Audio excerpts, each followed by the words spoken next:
It's one of my favorite parts of the job. It's nice having, somewhere to go relax with the dog and make me forget about work. And, he's kind of like a good therapy dog. Anytime I'm stressed out, I can go hang out with Mac and I kind of claim him as my own. I'd say it's between people coming in, dropping them off, and us picking them up anywhere from 10 to 15 rugs a week.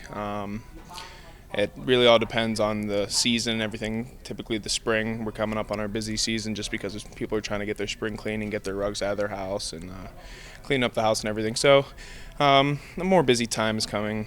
The next would be cleaning and delivering rugs. That's the main part of the business that I operate, and it's filled with a lot of hours in the cleaning room and on the road just delivering them back to customers. So first it starts by flipping the rug on its backside over a grate, and we use a rug badger to beat the dirt out of the rug with leather straps. And then we bring it to our pool where we fully submerge it in water, add soap, scrub, and vacuum out any excess water as well as squeegee out and hang to dry.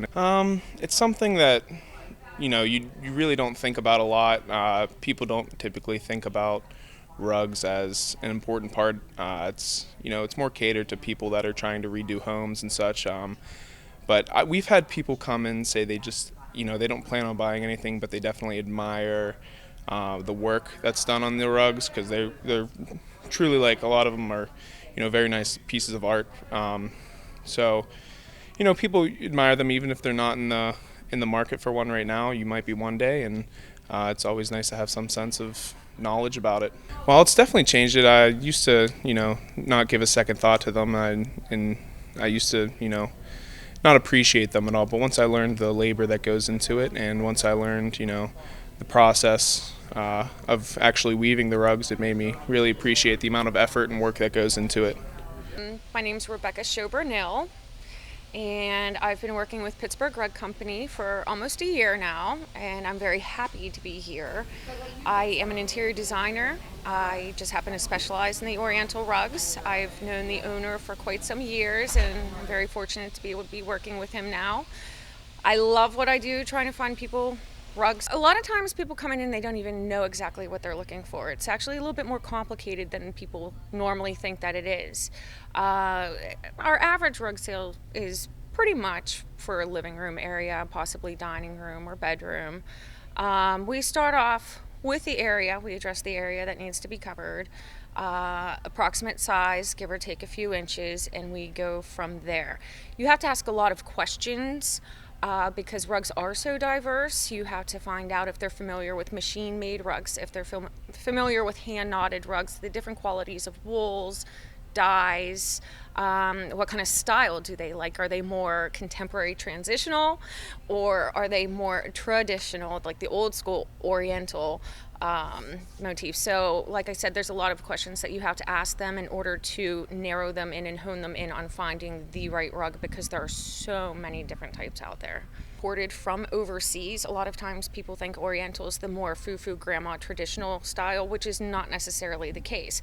These days, like I was saying earlier, transitional is very popular. A lot of the grays, it's not your funky, modern, contemporary. It's a nice, tasteful in between. So that's pretty much what's popular right now is the transitional, because they're very versatile and flexible.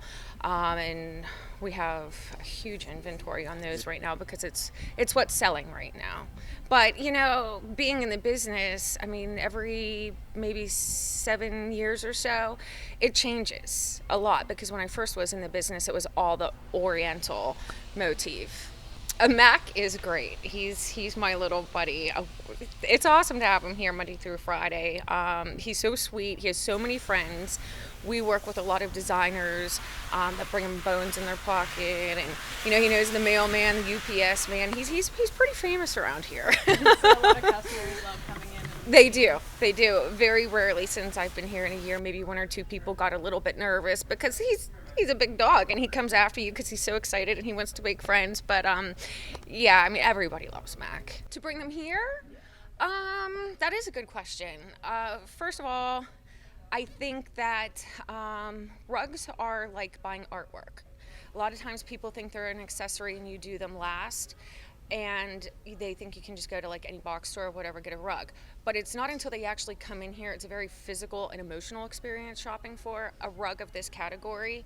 So you just have to they really just have to make the trip. You entice them to come in. Look, there's a lot of things that I want to show you, and just come in, see, touch, and feel the merchandise.